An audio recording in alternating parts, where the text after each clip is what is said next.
Bonjour, dans cette capsule vidéo, je vais vous montrer comment vous pouvez catégoriser les notes des évaluations des apprenants en utilisant bien sûr l'interface de Google Classroom. Donc normalement au niveau de l'interface classique, si je vais ajouter un devoir, donc je vais cliquer sur devoir. Donc là je vais mettre par exemple devoir numéro 1. Là je vais mettre les instructions qui sont en relation avec le devoir. De l'autre côté, vous voyez ici, vous avez la possibilité de noter les apprenants. Et là, on affiche évidemment la note la plus élevée, sachant que, évidemment, je peux carrément la modifier. Par exemple, je peux la noter sur 20. Et donc, je peux aussi avoir la date limite de dépôt. Par exemple, je vais fixer le dépôt pour le 25 août 2023. Je peux aussi ne plus accepter les devoirs après cette date. Donc, ça, ce sont des paramétrages ordinaires. Donc, je vais cliquer pour aller, je vais publier en fait le devoir.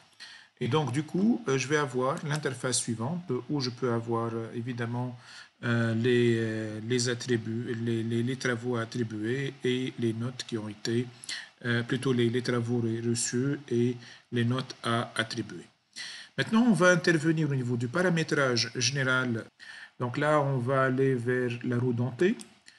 Au niveau de la roue dentée, j'ai la possibilité d'ajouter des catégories. Donc là, vous avez au niveau de l'interface suivante, donc on a la possibilité, bien sûr, d'ajouter une catégorie de notes. Donc la catégorie de notes, normalement, on a noté sur 20. Donc on va par exemple mettre catégorie 1. Donc ça c'est la première catégorie. La première catégorie, je vais exactement lui affecter la note de, disons, de 15. Et je vais ajouter une autre catégorie. Donc la deuxième catégorie, c'est par exemple la catégorie 2. Auquel je vais lui affecter par exemple la note de 5. Je peux ajouter bien sûr autant de catégories que je souhaite, mais vous avez aussi bien sûr la possibilité d'avoir une note globale. Donc là par exemple si je vais faire une note totale ou bien une note de pondération par catégorie, les choses vont changer. Donc à ce moment-là, si je vais fixer la note par, pondération, c'est-à-dire je vais pondérer les catégories, à ce moment-là, je vais avoir par exemple la note pour la première catégorie, je vais dire qu'elle est égale à 50%. La deuxième catégorie, je vais la noter à 40%. Il me reste par exemple une troisième catégorie qui est la catégorie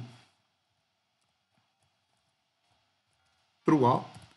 Et au niveau de cette catégorie 3, je vais lui attribuer le total de 10%. Je vais enregistrer. Et puis, je vais revenir maintenant à mon devoir. Donc, je vais revenir maintenant au niveau du paramétrage du devoir pour attribuer en fait ce devoir-là et la note de ce devoir à une des catégories.